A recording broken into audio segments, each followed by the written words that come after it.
بہرحال یہ موسم خود ہی بدلتے ہیں۔ سفر کی تمنا جب آرام کی خواہش میں بدل جائے تو سمجھ لیجئے کہ ایک نیا موسم آ گیا۔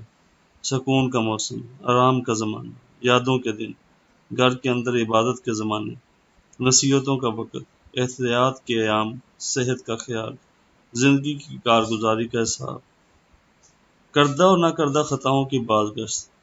انسان حیران ہو جاتا ہے کہ وہ اتنا کیوں بدل گیا۔ دراصل عمر بدل جاتی ہے، خیال خود ہی خود بدل جاتے ہیں۔ نہ جوانی ہمارا قصور ہے، نہ بڑھاپا ہماری غلطی۔ یہ سب موسم زندگی کے اپنے موسم ہیں، ان موسموں سے گزرنا ہی پڑتا ہے۔ پھر ایک موسم آتا ہے، آخری پت جھڑ کا موسم۔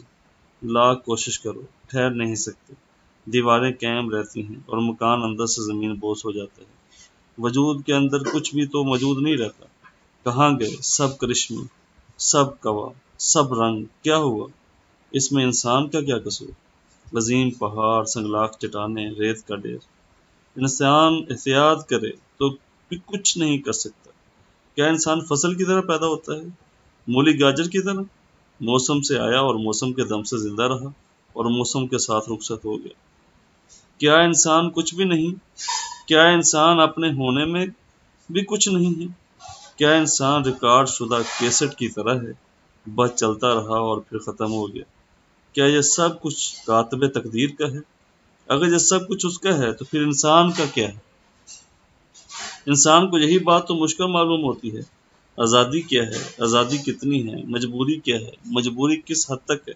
انسان کو عقل دی گئی ہے، عقل کا استعمال بھی ضروری ہے، لیکن یہ بھی یاد رہے کہ کم عقل یا بے عقل انسان بھی عقل کا استعمال کرتا ہے۔ اس دنیا کی رونقیں عقل کے دم سے ہیں۔ عقل نے انسان کو ستاروں کی بلندیوں تک پہنچایا، لیکن ستاروں کی گزرگاہوں کو ڈھونڈنے والا انسان یہ نہ معلوم کر سکا کہ زندگی کا راز کیا ہے۔ زندگی رونقوں میں گزرتی ہے اور راز تہنائیوں میں ملتے ہیں۔ راز بتائے نہیں جاتے، راز آگاہی یا راز آشنائی کا راستہ دکھایا جاتا ہے۔ اجتماع کارزار، اجتماع کا راز اور ہے اور انسان کا راز اور۔ اجتماع ضرورت کے راز میں مبتلا رہتا ہے۔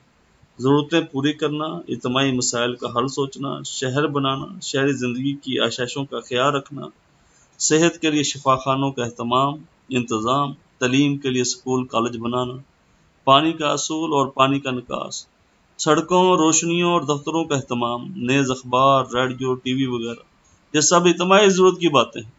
سفر وغیرہ کی سہولتیں ہر بامعنی معاشرے کی ذمہ داری ہے۔